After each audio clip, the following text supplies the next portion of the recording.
what I have brought with me, and I will be able to show this a little bit later, and everybody's probably wondering what's up here in this briefcase. Well, I brought the goods tonight. I brought the good stuff, okay? Everybody's like, what's the good? I didn't bring the real good stuff, but I brought the good stuff. What I have brought and will show you is a display of different illicit drugs.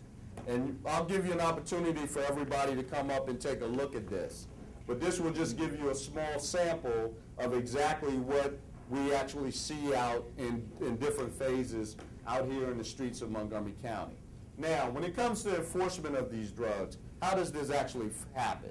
Well, I will tell you that Montgomery County, in my opinion, has some of the finest officers in the country.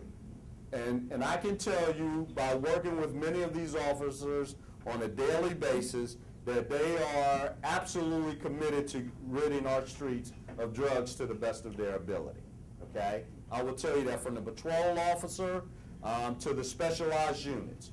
We have, and you are, by being in the 4th District, under the command of Commander John Damsky, I know Commander Damsky has some really good officers that work in your area.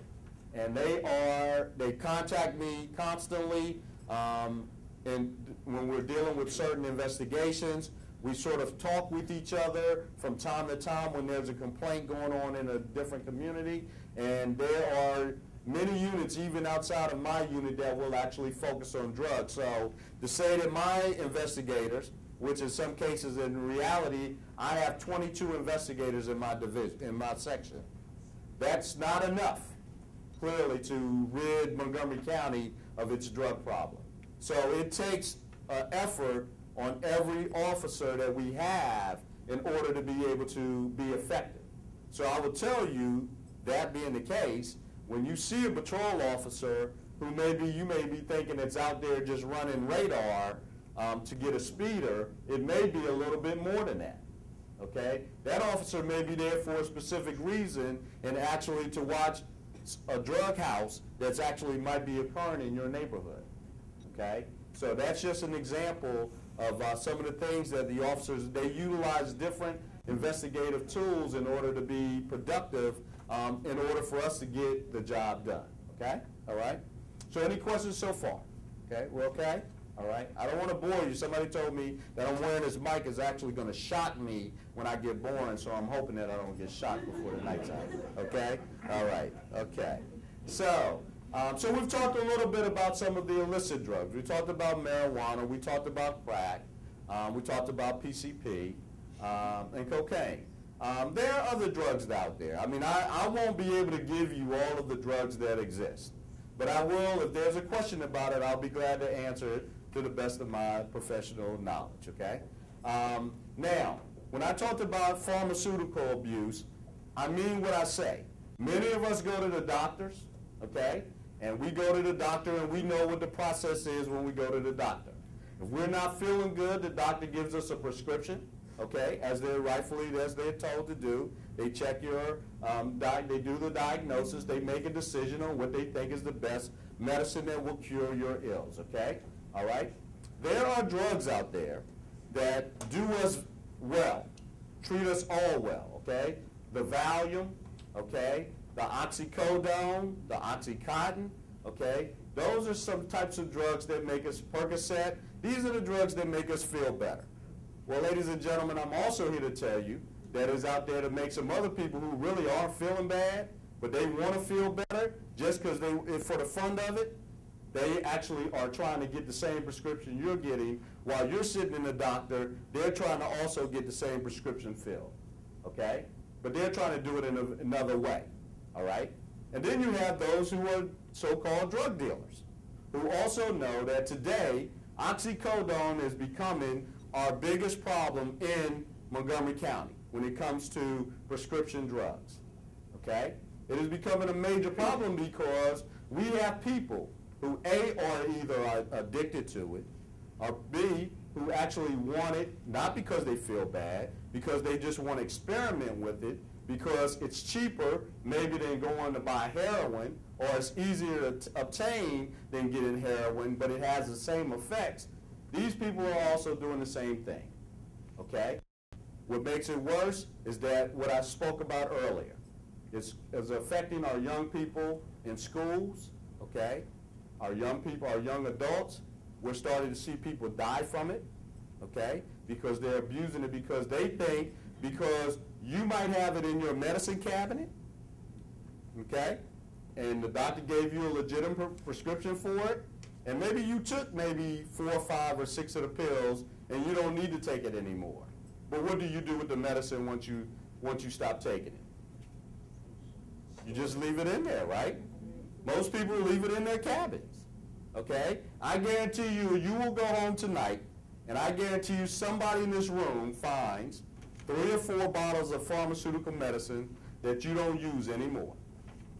And you might not have used it for over a year, okay? So I have a plug on that, if I may.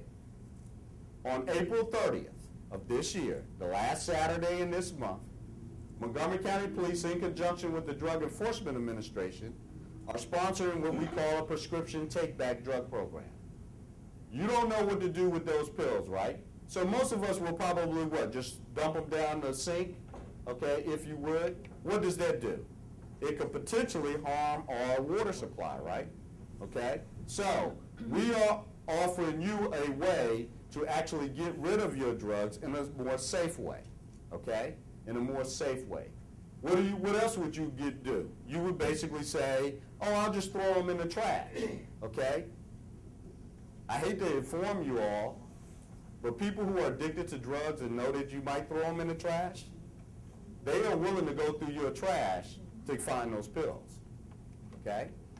Understand that people who are addicted to drugs go to many, many extremes in order to obtain the drug, okay? So whether they're committing other crimes, whether it be burglary, whether it be theft, breaking into your car in order to steal your GPS that's sitting in the window, or steal your purse while you just wanted to run into the gas station for a couple of minutes.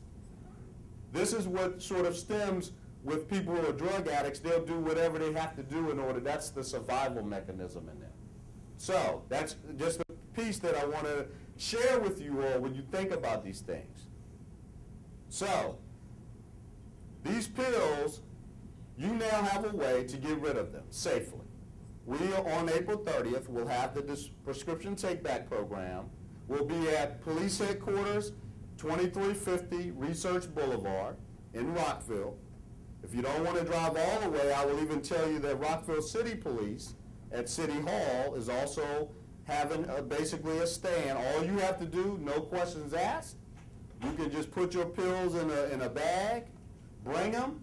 Nobody's going to ask you what your name. Nobody's going to ask you what pills they are. They're just going to say, simply put them in this box. And we're going to take them off your hands, and we're going to get rid of them in a safe manner. Okay? All right?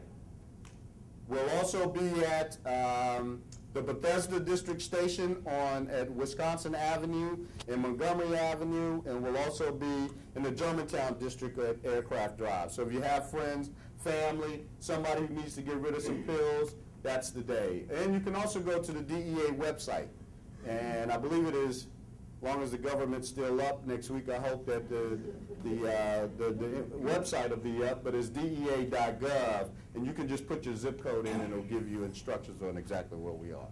So I hope that that's something that's really a little bit informative. Like I said, these people go to many different means in order to distribute those types of drugs on the street. They will even act like they're the doctor's office. They will write the prescription. They'll go into the doctor's office. Have you ever gone to the doctor's office and went in the waiting room and see the prescription pads right there? Anybody ever seen that? Some people have seen it. Well, guess what? They see it. Okay? And they go and they basically take them a few of those prescriptions, and guess who writes the prescription? Dr. Jones. Okay? So then I pretend to be the doctor. I write the prescription, and basically I'll put on, or I'll even maybe make up a fake prescription, and I'll write the number on for my cell phone. So when the pharmacy calls me and says, did you write this prescription for Marcus Jones? I say, oh, absolutely. I'm Dr., this is Dr. Jones's office. And yes, he wrote the prescription, and the pharmacist fills the prescription. And then that's how they obtain it, okay? So they either are abusing them themselves, they're either selling them themselves, or they're doing both, okay? This is what happens. But our job, I've got, again, some of the greatest investigators in this area. That's what they go after. They go after those people who are doing just that. We get those complaints every single day, okay? Every single day. So it's a challenge, and it's a challenge. But you can help us with this challenge, okay? You can help us. And by doing that, I am going to talk about a little bit about some of the things that you can assist us with. Now, in different communities, we have seen that people like to sell drugs in very different ways. Some ways they like to utilize their home, okay? So they like to actually utilize their home so that the buyer actually will come visit them. They just have drugs in their home, and the buyers come and buy the drugs out of their homes, okay? It's really a little bit of the way things work these days. There are some drug dealers who like to work a little bit differently. They might not necessarily want you to come to their home. They might want to just meet you in front of the Giant, okay? They'll call you on a cell phone and say, meet me at the Giant, and let's do the drug transaction there, okay? So, how does that impact you?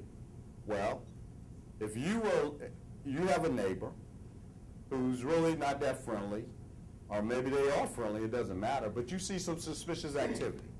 You see cars pulling up in front of this neighbor's house. You know, it doesn't always have to be late at night. It could be during the daytime. But the visits are very short. People get out, they run into the house for a couple of minutes, and they're right back out the car, and they're gone. Okay?